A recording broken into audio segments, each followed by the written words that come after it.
Militer Israel mulai melakukan serangan terhadap Hamas di Rafah Timur pada Senin malam.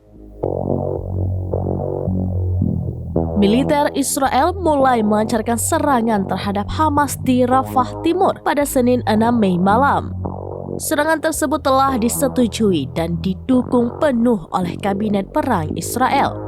IDF mengatakan 10 proyektil menghantam area menuju Kerem Shalom, penyeberangan tempat keluar masuknya truk bantuan kemanusiaan. Sebelum serangan dimulai, sejumlah tank milik militer Israel tampak melaju di wilayah perbatasan Rafah dan Gaza. Tidak lama dari itu, Israel mulai membombardir kota Rafah. Menhan Yoav Gallant berdalih serangan dilakukan sebagai tanggapan terhadap serangan lintas batas Hamas yang menewaskan 3 tentara IDF beberapa waktu lalu.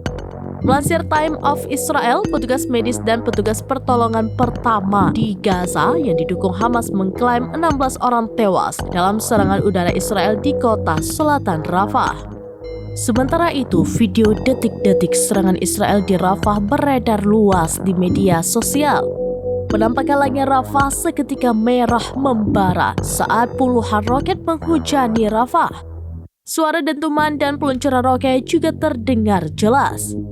Serangan bertubi-tubi ini diluncurkan Zionis setelah Perdana Menteri Israel Benjamin Netanyahu mengusir paksa 1,2 juta warga Palestina. Netanyahu telah menginstruksikan warga Palestina untuk meninggalkan sebagian kota di Gaza Selatan.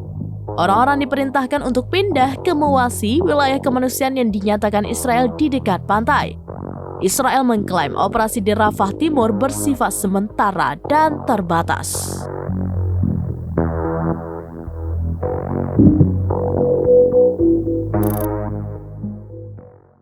Download Tribun X sekarang, menghadirkan lokal menjadi Indonesia.